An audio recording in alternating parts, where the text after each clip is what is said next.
Hello, I'm Dale Leftwich with RealAgriculture. Today I'm with Myles Thorpe, President of the Saskatchewan Farm Stewardship Association. Myles, good to see you today. How are you doing? Great, Dale. Thanks for coming out on this beautiful day. Can you tell me a little bit about the Farm Stewardship Association? When were you formed? SaskFSA is, or we call it SaskFSA for short. It's been formed officially since 2011. It took me several years of work to get it up and running before that, but officially it was 2011 was when it got started. And what were the kind of driving reasons around forming the FSA? The driving reasons for forming it, it got formed in the eastern part of the province, where it's typically we get more moisture than we need, so we're generally on the wet side. And there was a lot of problems with some north of us here. I wasn't involved in the initial formation, but there was a group of landowners that were trying to get a water management project working, and they were running into problems. They couldn't get it resolved, and it was an ongoing issue. They actually had an MLA out to talk about these issues, and the MLA encouraged them, we understand your issues. There's probably lots of people with these issues, but if you can get together with a group and make it organized, you probably can get a lot more people involved in listening to you versus just one or two people talking about these issues. Okay, so one of the words you used there was management. You want to talk a little bit about the importance of management to the FSA? Yeah, like our primary focus is managing your land and water in a sustainable way, and it's best when it is managed. Your land is your most valuable asset as a farmer. Without it, it doesn't matter what kind of equipment you have, what kind of herbicides or fancy products or technology you have. If you don't have a good land base, you're not going to be a profitable farm. And the big thing around it is if we can manage that land base, we can make use of these other things, the technology and things like that. But without the land to begin with, we don't have anything.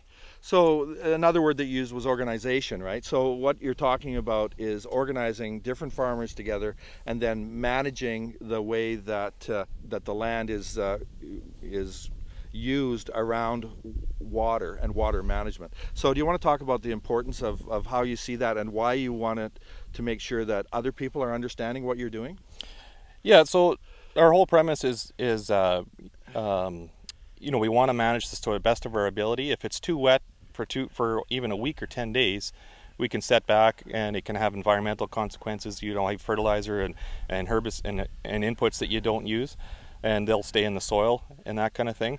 But a properly designed water management system will incorporate help the soil quality if you can get the water off in the right time. It'll help with flood control if you can have gates and systems set up. And there's a lot of aspects in it that can really help a farmer, and not just the farmer but the general public as well. So that's part of what the title is Farm Stewardship Association. So you're really talking about stewardship of the land, yeah. Management, organization, and stewardship. So when you're talking about that, what are the kind of the points that you want people who maybe don't have any connection to farming? What are the kind of points that you're trying to help them understand in terms of how you're actually environmentalists in terms of what you're doing? Like, you live in the environment and you're environmentalists. How does that work in terms of what your message is? Well, it comes back to like I said before, our land is our most valuable asset, and we need it to have a run a business, and we want to take care of it. We don't want to abuse it. And in cases like this, in this field here, we can look after some of these areas behind us. If we didn't manage them, wouldn't grow a crop. And then further downstream, and on the other side of the field, there's areas that we're not going to touch. That they're there, and I'm happy to leave it in habitat. It's not about getting everything. It's about managing what you have and having some habitat and things in places where it makes sense. So as it is, in some years it's too wet and the water runs just straight out of the fields. Other years it's dry, and then there's no way to probably take care of that either. So when you're talking about this, you're talking about actually making sure that you create habitat that's permanent, and you make sure that other land is being used in its most productive way. Absolutely. Is that the idea? Absolutely, yeah. Like there's areas where it makes a lot of sense to develop it into a good cropland, and there's areas where it doesn't make sense. And we advocate that our organization represents close to 1.2 million acres of productive land, and on top of that, our membership also has another 220,000 acres that they've left and set aside in habitat land for either wetland or upland game or bush or whatever. So there is a significant impact, or a significant amount of land that is set aside already from our membership. So your membership represents, how many acres did you say? Just under 1.2 million. 1.2 million, and there's also 200,000 acres of land that is being used, that left for habitat for all types of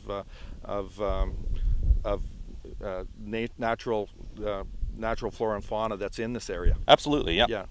And our membership, it was primarily based in eastern Saskatchewan, and our membership has grown. We're, you know, typically our membership is in areas where they receive excess moisture, because that's, you know, when your area is dry, you're not worried about managing your water. You're worried about looking for more. Right. But we're kind of the opposite. If you have too much, we need to be able to manage it. But our membership ranges from all the way down to the southeast part of the province, all the way up to Melfort and Tisdale and out to North Battleford and so on.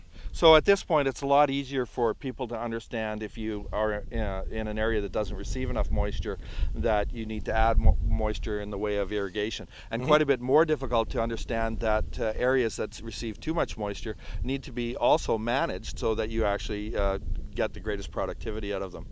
Yeah, exactly, right. Like you said a great point there. If you look at taking the excess moisture away, is if you're in a dry area, and we were actually dry this spring in this area as well for quite some time. End of May, early June, we got anywhere from 10 to 16 inches of rain in less than 2 weeks, and suddenly you're wet again. And it doesn't have to stay wet. A lot of these areas have dried up, but the damage is done. You know, the crops are dead, and they're not uptaking any moisture, and you need to be able to manage them, especially in the spring and early season, to help get these crops established so they can uptake moisture throughout the year, and you know, we can export that water in transpiration and in the grain rather than putting it downstream. Okay, well, I want to thank Myles Thorpe with being with us today in Real Agriculture. Myles Thorpe, President of the Saskatchewan Farm Stewardship Association. Great. Thanks, Myles. Thank you.